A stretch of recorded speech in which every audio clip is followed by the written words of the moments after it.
Bwana, kadri muda unavyozidi kusogea ndivyo ambavyo joto la ligi ya mabingwa barani Afrika linasogea, na wadau mbalimbali wamezidi kuwa wakitoa maoni yao na mitazamo yao juu ya kundi B, kundi ambalo wao wanasema ni kundi la kifo. Of course ukiliangalia hakuna mashaka wala hutakuwa na uoga kusema ni kundi la kifo kwa aina ya timu zilizopo pale. So tutaenda kusikia baadhi ya maneno ambayo yametoka kwa kocha mkuu wa klabu ya Wydad Athletic Club Simba Milima Atlas, Bwana Mohamed Amin, ambaye amezungumza kuelekea katika michuano hiyo, huku akielekeza zaidi macho yake na mtazamo wake katika kundi B ambalo yupo National Al Ahly. Huyu ni bingwa mara 12 wa CAF Champions League, lakini pia ni finalist mara 17.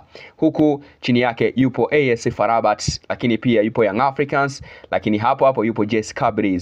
Hao wote ni Waarabu, lakini pale yupo Young Africans, na ni klabu pekee ambayo inapatikana maeneo ya Afrika Mashariki, niseme na kati, ndio inatambulisha hivyo, lakini wote wale ni Waarabu kutoka Afrika ya Kati. Sasa mziki uliopo ni kwamba watu wanajiuliza kwamba Yanga wakati anapangwa ilikuwaje? Draw zilipangwa, zilichakatwa fresh au walichukua karatasi wakatupa humo? Hiyo sio story, lakini kivumbi humo ndani.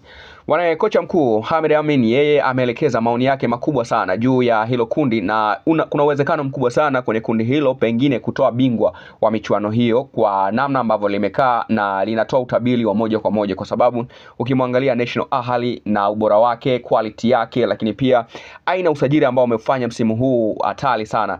Juzi wametoka kutambulisha mchezaji kutoka Ivory Coast ambaye ni striker kwa thamani ya shilingi bilioni 2.6, Bwana Ibrahim Dabet kutoka kule Ivory Coast.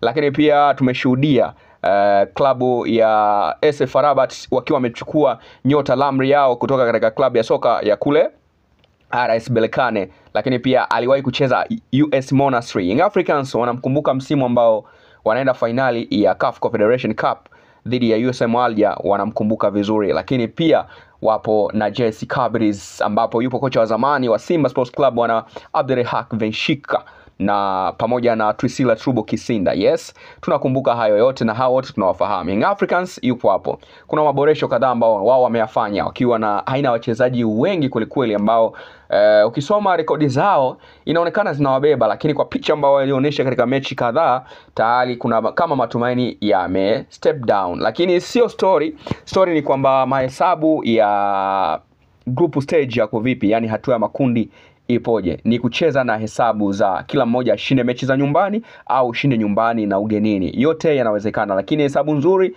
ni kila mmoja ashinde mechi za nyumbani. Young Africans wana nyota kadhaa ambao ni mabadiliko makubwa sana. Kuna key players ambao waliondoka na wakaweka pale, mfano eneo la namba 10 ambapo aliondoka Stefan Aziz Ki, kwa sasa akiwa katika klabu ya Wydad Casablanca, huku akiingia Mohamed Dumbia, wao wanamuita AI. Lakini eneo la kiungo mkabaji Khalid Aucho ambao wanamuita Doctor aliondoka, kaja Musa Barakonte. Hiyo story.